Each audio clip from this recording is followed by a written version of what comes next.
You're listening to the Woman of Value podcast. You are about to hear the story of a woman who is following her dreams and passions and creating positive change in the world.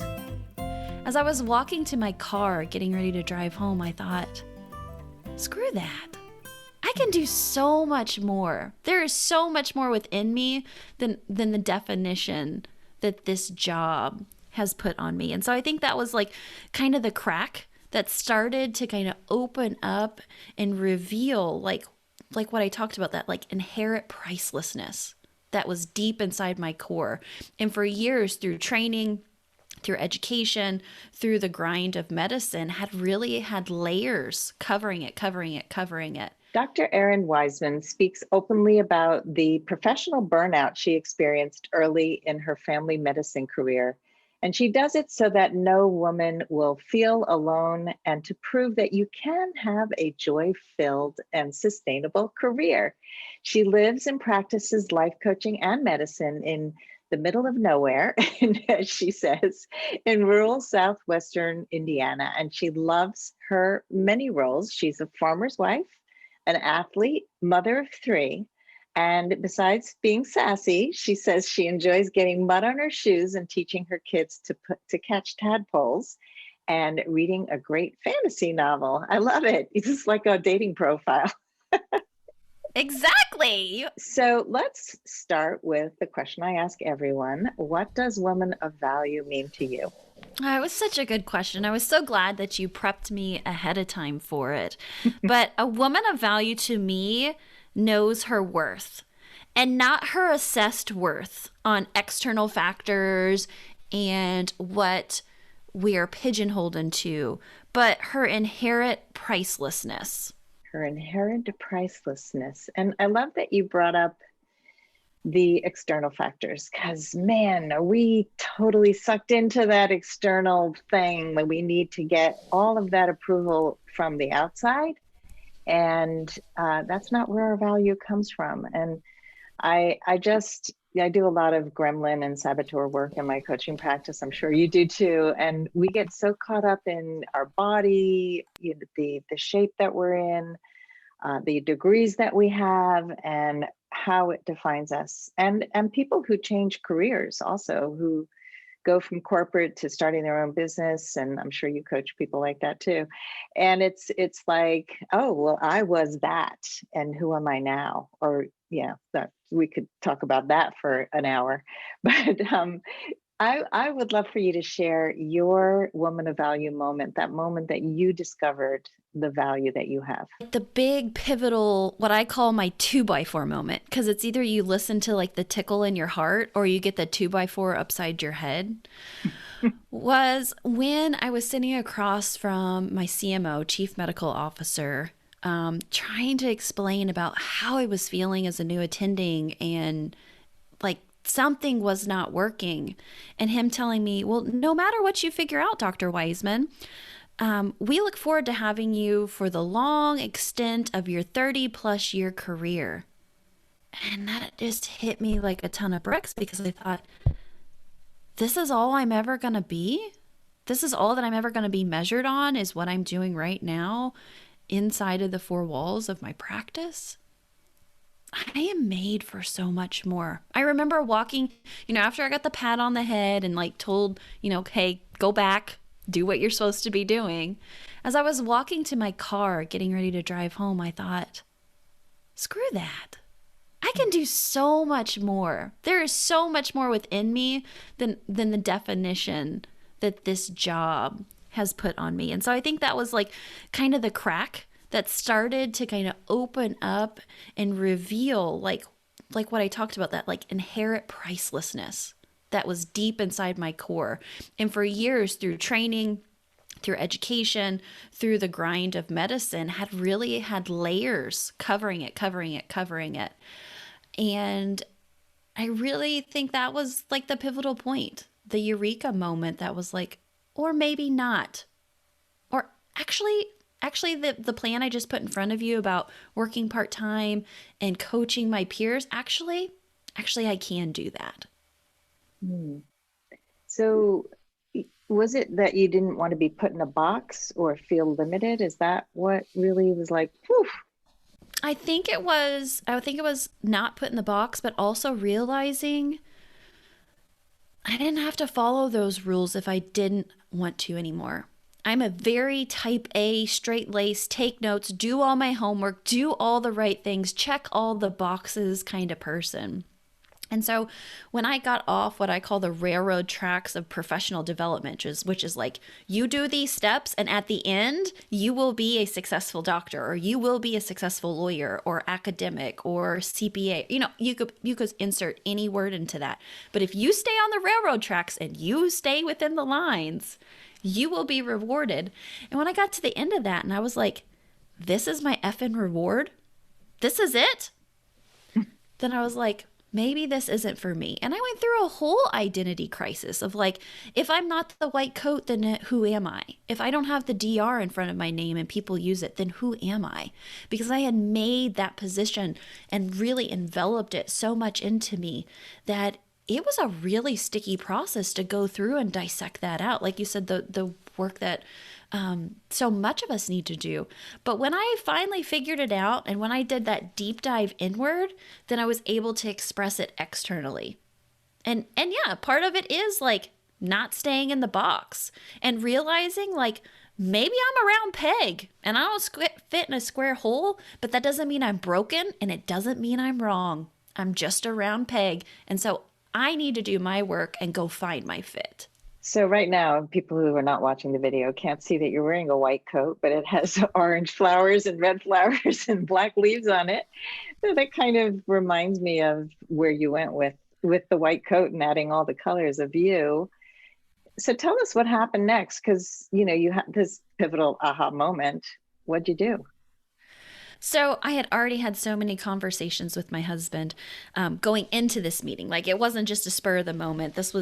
So I started practice within a few weeks. I was like, oh my God, this is not it. Because I was all about delayed satisfaction. Like when I get out of intern year, when I graduate residency, when I get the big girl contract, when I get my practice started, when we buy a house, I was always pushing it. And I remember coming home one night and just telling him while sitting at the kitchen bar with my head on my hands and being like, I can't do this. He said, Errin, give it 6 months. We're going to be okay. Let's get stabilized. Give it 6 months. Because he knows me. I'm a quick start. I would have quit yesterday if I could have.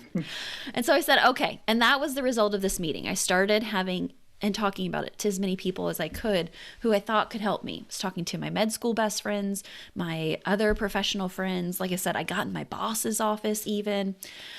And through those conversations, I just realized no one has my answers. Like nothing about this. I was doing what I told my patients not to do, and I was Googling, like, how do I turn my CV into a resume?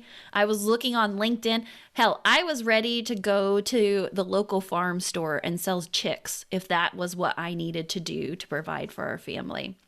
And lo and behold, I found thousands of other, specifically physicians online who felt like I did. And I didn't want to go into pharmaceuticals. There's not that really available where I'm at. I didn't want to travel, cross states to go practice because I didn't really even want to practice anymore. But I found a coach online and I thought, you know what? #take my money. If this is going to help, I'm going to talk to her. And so I got on what I know now as a discovery call, and I felt heard and seen and understood. And she started asking me these questions that I was like, I can't even give you an answer. And, that's my job. I give answers. And so I knew that was a fundamental change in me. And the more we started coaching and the more homework she was giving me and the more like digging I was doing and really getting in, I was like, oh, this is what I want to do. This is why I went into family medicine. I want to help people make real change. I want to help them not by just throwing prescriptions at them or telling them to lose weight, but to help make that transformational change inside of them. And so I looked around and I was like, where's all like the young mom coaches at? Because we needed this shit years ago, and went and got certified. And that's where I started coaching. Amazingly, whenever I started doing the work, I realized, oh, it's not all the job. Because even if I quit this job, I'm still taking myself with me. So how can I love this through it? I need some means as I am growing and developing and changing things and really taking charge and realizing that I really did have choice in my work environment. And that even though I had let boundaries slide, I could start establishing boundaries and setting them and living within them and training the other people that I worked around to say like, no, this is healthy. That not every patient gets my cell phone number, and that, I'm not on call all the time. And oh yeah, I only work Monday, Wednesday, Fridays now. And that's okay. Because if you have a true emergency, it's not my family medicine office that you really need to be in anyway. And so by doing that work and seeing that transformation going, it was just amazing as I started telling my story then. Because at first, like you said about the gremlin and the imposter, it's like, well, who am I? Who am I to talk about burnout? Like, I'm still in the shitstorm right now. Like, who am I to try to help other people? But I noticed as I was taking forwards in my own journey, it was almost like a boat creating a wake. And people then were starting to come behind me. And I was able to help them and coach them and give encouragement and inspiration to people who were in a very dark and very lonely space. And so now, 6 years in the future, it's so exciting to say, yeah, if I can do it, you can do it. If I can love my career, if I can have more fun and make more money, I know you can do it. And so it's not been easy, but guess what? Like, I don't want easy. But what I do want is fulfillment and joy. And that's exactly what I work to put into this world. What a great story. And I can so relate because I've pivoted careers so many times. And it's a process. It's like that digging, okay, I'm good at this, but I'm not so fulfilled. And in my life, I was great at art. That was the thing I was known for. And how do you make a living? Like, even in college, nobody taught me how do I actually create a business around art and make money. Is that a sellout? Like, and I did make money, but I didn't want to just support myself in this field. And while I was married, I supported my husband as a writer. He's a comedian. And so I wrote comedy. I did like 50,000 things.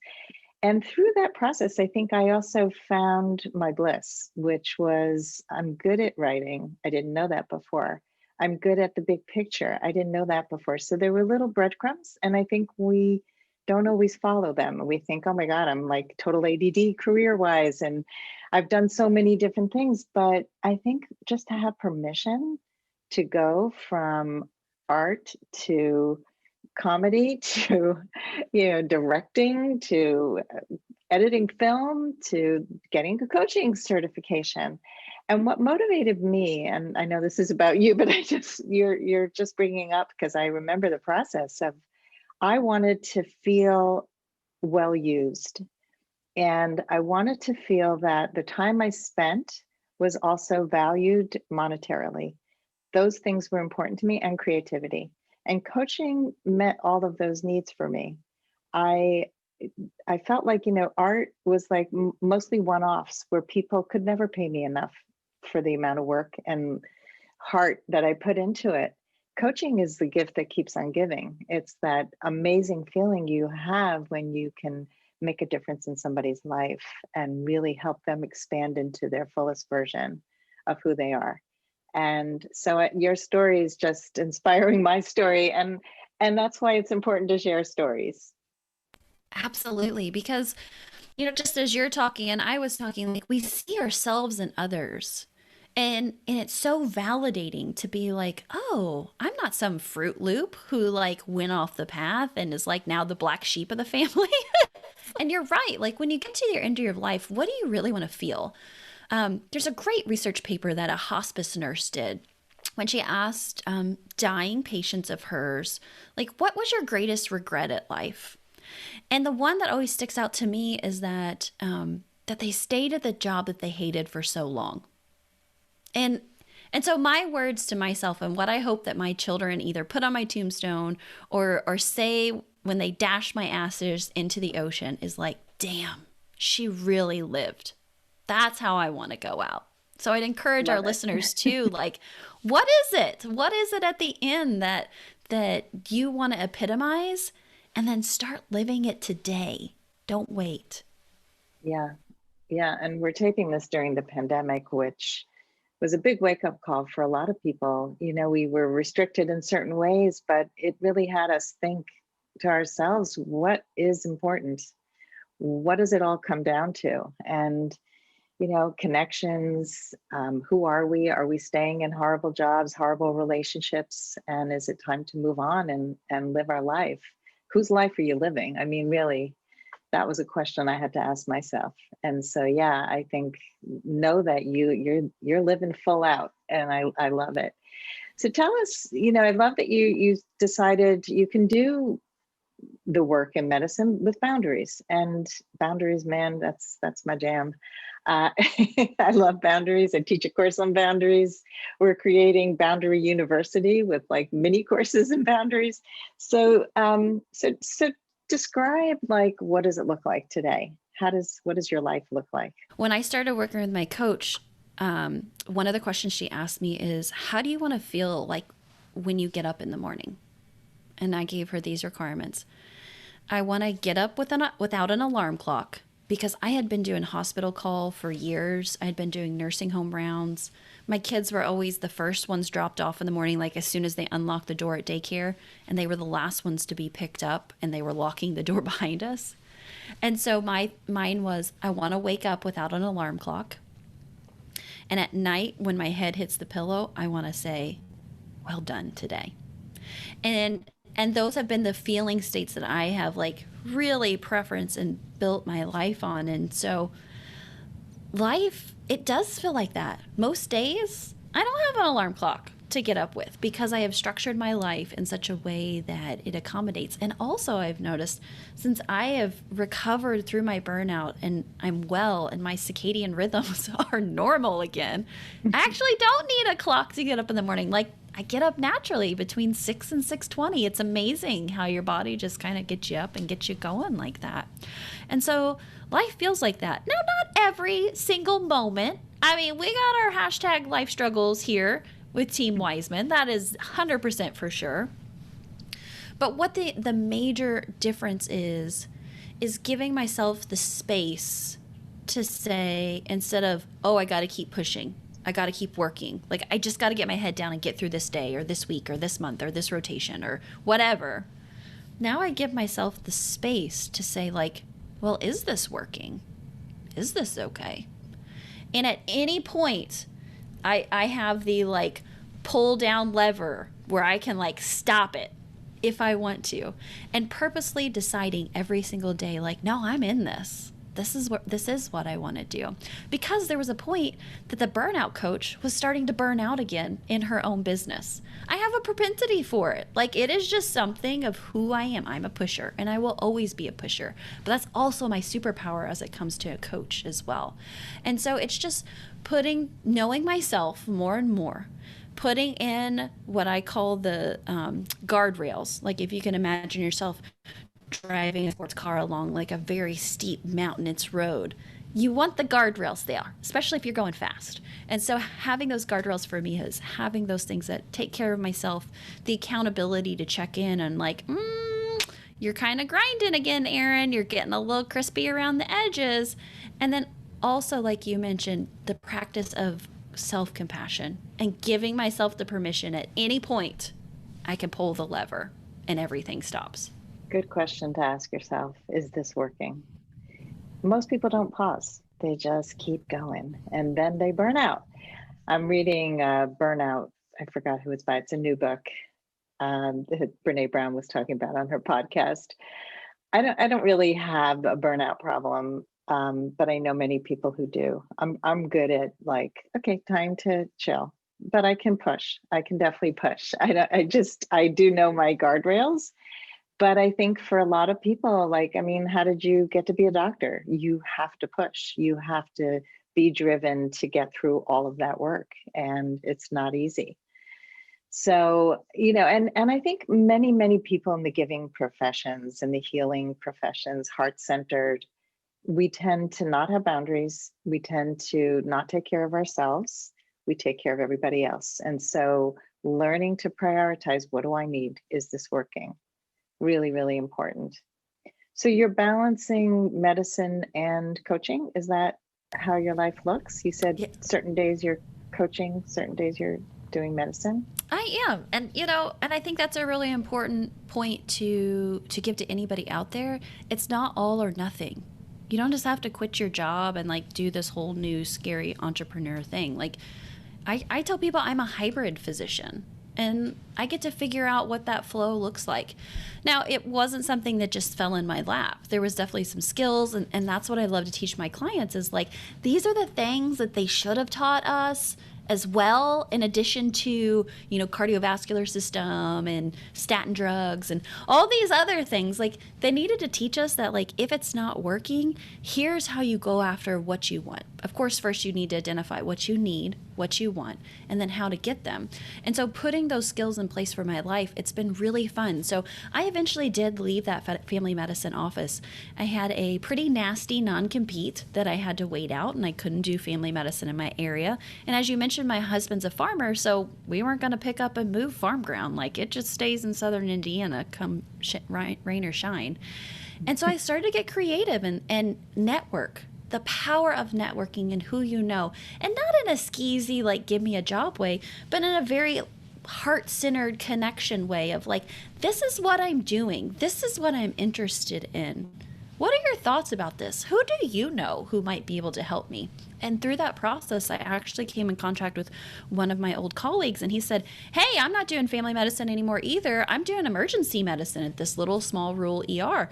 Maybe you should come give it a shot. And I thought, well, as a resident physician, I moonlighted, which means I worked extra in an emergency room, making some extra money. And I was like, yeah, I could do that. And went and became an emergency physician for about 15 months and waited out that non-compete in so much fun and so much more ease rather than like sitting around and being angry. I just leaned in creativity and I leaned into my connections. And like the patron saint Brene Brown says, like being vulnerable and saying like, hey, I'm going through a transition right now and I don't have any idea what it looks like, but this is what I'm thinking. Who do you know? How can you help? And it was through that then that I kind of knew that was my bridge job, that was what was going to get me through the gap until I got on the other side to see it. When I got there, I jumped into coaching full time and I thought, this is it. But what I realized, there was still a little doctor-sized hole in my heart that I still wanted to keep doing it. And so since then, I've had several super fulfilling jobs of where I get to marry my doctoring skills and how I can show up best in the workplace. And that doesn't look like 5 days a week. Maybe that looks like 1 day a week or 2 half days a week or once a month as a director. And so, yeah, I'm still practicing medicine and I'm doing it the way that I want to do it and really stripping off of like, well, this is how it has to be. Because that's one thing with my family. I loved them to death, but they're like, you don't go to an office? And I'm like, no, it's amazing. I get to log onto my computer and see patients virtually because I've been doing telemedicine since 2017. And now with the pandemic and people are like, oh, we can see our physician through the computer because you know what? So much of doctoring is really coming down to communication and connection. It's not the stethoscope. It's not the otoscope in your ear looking down your throat. It's really about how we connect and how we can talk to each other. Because just as one of my best attendings told me, he said, if you talk to somebody long enough, they will tell you the diagnosis. And I think it's very true. And so, yeah, practicing is still a part of my life. I don't know exactly how it's going to look as my children get older. I still have one who is preschool age. I don't even know what we're going to do healthcare wise. I mean, it's so innovative and creative right now. But what I'm doing is just staying open and honoring that little place in my heart that says, yeah, I still want to keep a toe in the water. You know what? I just keep getting the sense of the self-compassion, the openness. So many people have this idea of how something has to look, and it's so rigid. And I see it both as a dating coach and as a women's empowerment coach. in dating, so much of the reason that people stay single is because they picture this person who doesn't exist. And if they meet somebody who's actually better for them, they don't even recognize it because they have this rigid idea. And so what you're describing is this: go with it, go with, and be open. And you actually enjoy the journey because you're not thinking, well, if it's not that, then it's nothing, so it's just, there's so much flow. And that's the word that just keeps coming to mind. And you also are really connected to your values. I get that sense too. Bringing medicine back in, but doing it in a way that works, and not sitting at home feeling like a victim because you had, the issue with your last practice, but figuring out a new way to plug in. Yeah. And I don't want to gloss over, there was doubt and there was tears and there was the like, oh shit moments, like, what are we going to do type of things. I don't want to leave that out. But what I want to convey to the audience is, up until this point, you have figured it out, and you will figure it out time and time again. And so something we don't always talk a lot about, we talk about self-compassion and self-love, self-trust in the process. And like you said, taking the blinders off and just saying open and saying, I trust myself. I trust that the desires that I have placed in me are not an oops, are not a mistake, are not a flaw, but in fact, something that I am especially attuned to, and staying open to whatever's coming. But that self-trust piece, whew, that's a hard one to learn, because we want it like in writing, coming through certified mail, done, signed, sealed, delivered, boom, all together. Right. It's just not how it works. And you want somebody to give it to you, right? It's like, just tell me what to do. I Yes. don't know, tell me what to do. And what you keep saying, and I agree, is like, you do know. You have the answers. I gave a Toastmasters contest speech a number of years ago about having the answer. It was a very difficult decision. It was a medical decision I had to make. And all these doctors were telling me to do something that my gut said no.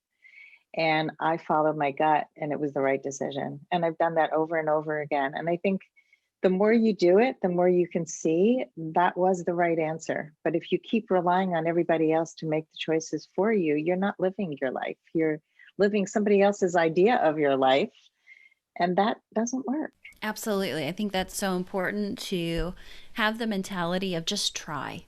Just try. Yeah. Because that's the one thing that entrepreneurship has really told me. It's not failure, it's all feedback. And if you look at it from that lens, that like, what am I learning from this experience? Or what did I learn from this mistake?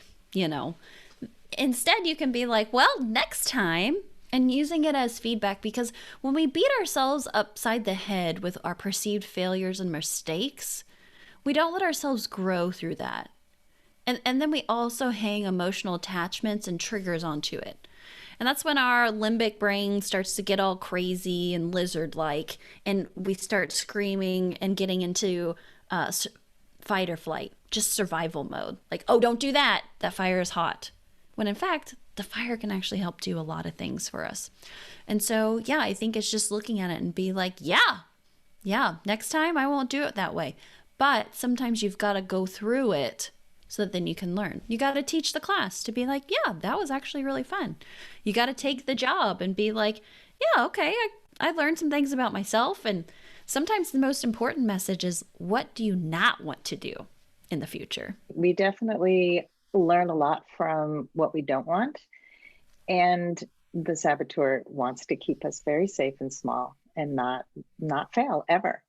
And so I love that you brought this up, because failure it's a mindset. It's not actual something terrible that you should never try again. It's like, what am I learning? How am I growing? And my boundaries co-leader calls mistakes missed takes. She said, like, when you're filming and you have takes that you have to take out, they're missed takes. So we take it again. We try again. We get it right the next time, because we've learned from all the takes that didn't work. We're pointing ourselves in the right direction. So, yeah, there's lots of ways to reframe what we consider failure that stops us from moving forward. I mean, it was huge for me coming out of a medical career because, I can make decisions that really harm and hurt people. And so coming from healthcare, there's not that flexibility that needs to be. We have M&M meetings, which is morbidity and mortality, where you have to go sit and pretty much rehash through the entire case on everything that was documented and done. It's as provoking as sitting in a law in a courtroom with the law.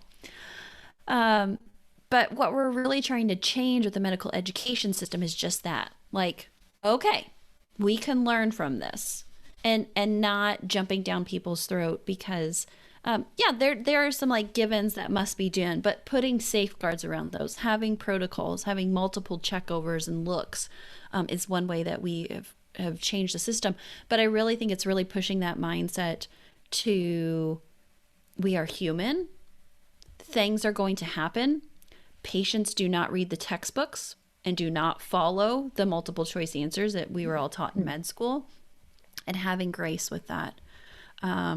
I could go in long and talking about legal infiltration and into physician world and how that screws with our mindset about always being fearful of litigation and practicing defensively instead of practicing empathetically. But I do, and I think that translates probably to almost everybody, is really looking at it and be like, was anybody killed by this? Was anybody seriously harmed? Did we lose a lot of money? And if it didn't hit those three things, you can instantly forgive yourself. Yeah, that's a good point.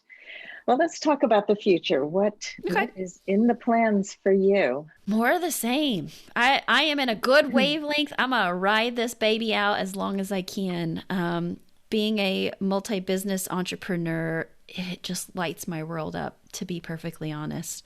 And so the dream for me and for others is that, to really find and embrace and step into the career that lights us up and invite fun and play back into our lives, because I know that's what led to my burnout. I forgot how to have fun. And when I forgot how to have fun, I forgot who I really was internally. And it's amazing when you start living a life that is joy-filled and fulfilled, you make more money. It's like the universe opens up and just dumps buckets on you. And so I tell people when they say that, like, no, I can help you make more money. And they're like, no, but you're a life coach for burnout. And I'm like, oh, let me show you. And it's all about that shift. And so I really just want to call BS on burnout and hustle culture and just really blatantly show my story, because I probably, if there was a picture in the dictionary next to burnout, it would have been my picture, because I mean, hardcore, I was in it. And so I feel like if I can do it, if I can have a shift and a pivot and a change, anyone can have it. And fear is going to come along with us. Scarcity is going to come along with us. Dread is going to come along with us. But when you start really leaning into this, then you get to have the full expression of life, because you're no longer numbing. Passion gets to be so much bigger. Joy gets to be so much brighter. Fulfillment, you can feel it tingle all the way down to your toes. And so that is really what drives me for the future, is to really empower every woman out there that, no, you can have it, and so much more. Yeah, this is really, it's such an important conversation about authenticity. And people don't really understand authenticity. It's like, oh, just be you, just be more you. It's like, what is that? But what it is to me, and what you're expressing, is that full expression of who you are. It's like, don't hold back on who you really are and what you really want to say and what you really want to do in this world. And, break a few rules and start to trust yourself. And, and it's just important to tap back in. I see so many people living on a treadmill, and it's like, where are you going? Where's the end? Is it just like, let's save more money and make sure we deposit this in the 401k and the IRS and this and that. It's just like, where is the living part? You're on this treadmill and then you die. And it's like what you said about the hospice nurse. I mean, that was like such a beautiful book that she wrote about what she discovered from people who were dying. People have regrets, and I don't want to live a life of regrets. You don't want to live a life of regrets. And the way out of that is to tap into this conversation and do the work. And I think too, it's like knowing that we're all going to have some kind of regrets, but what are the regrets that you can live with that don't keep you up at 3 a.m. at night? I mean, we had to pick a path. 2 roads diverge in a woods, and I picked the one less traveled by.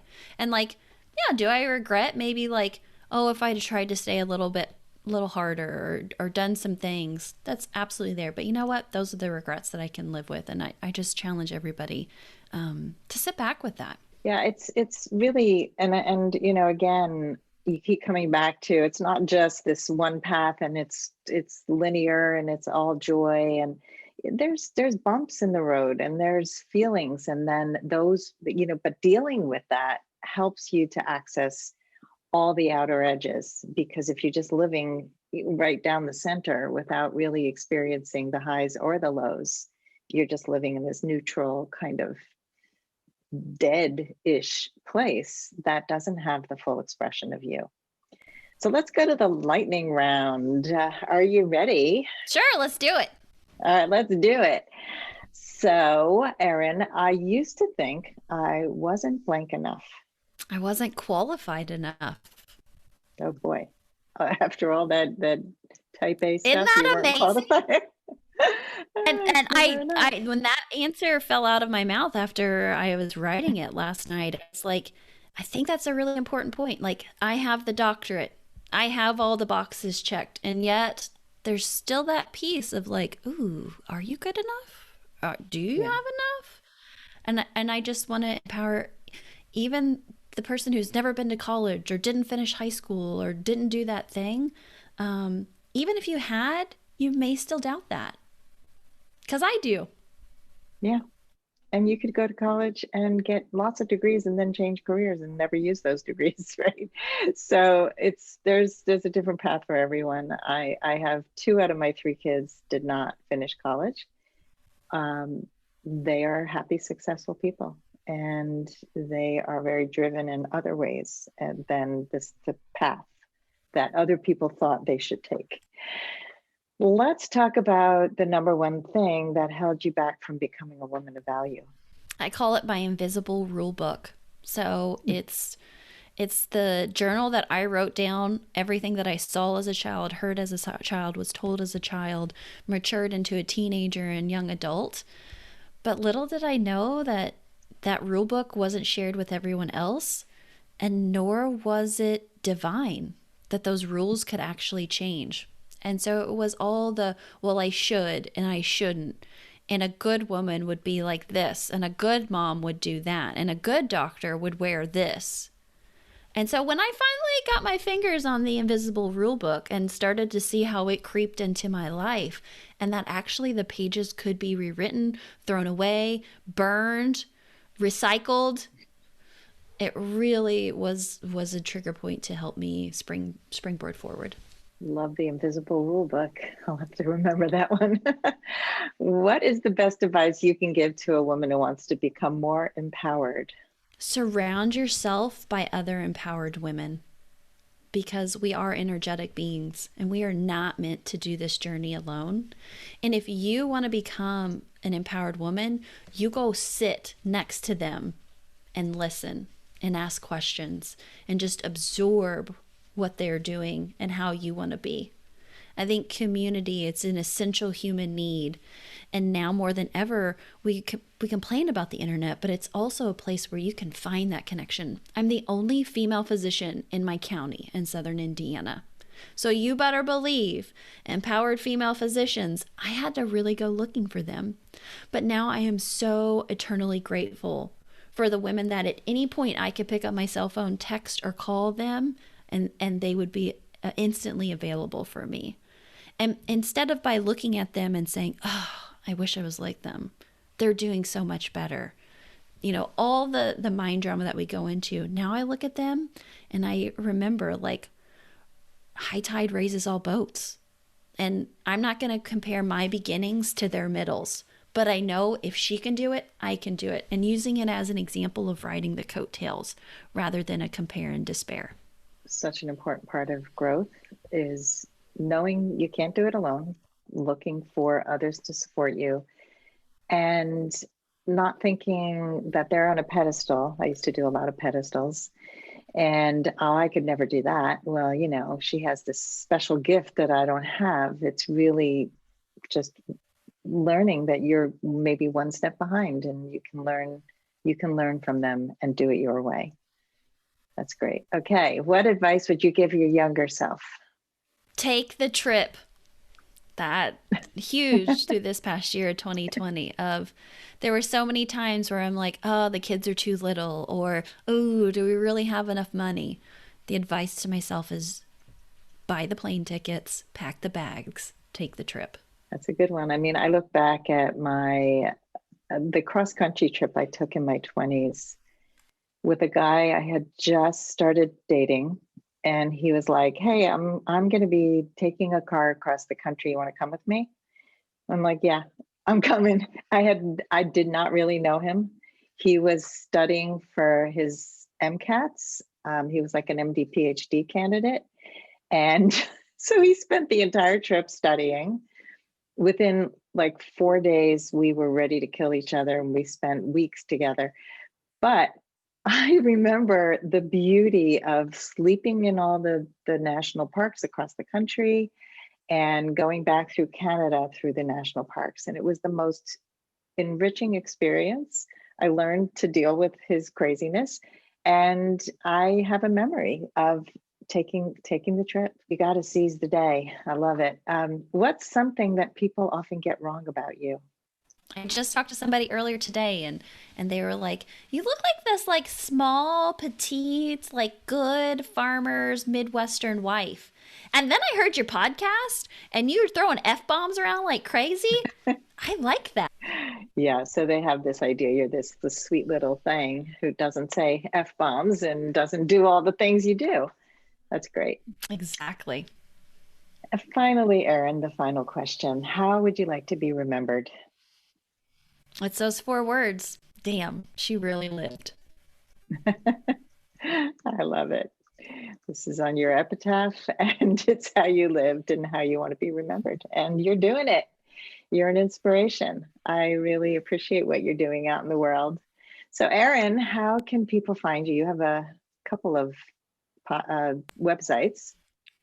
I got stuff going on, but I think the best way, since they're listening to your podcast, come over to Dr. Me First. It's my podcast. It's actually, I leaned into jealousy because that was a big feeling that I was having back in 2017. And I was like, I want to talk to other people, cool people, because I was listening and consuming so much.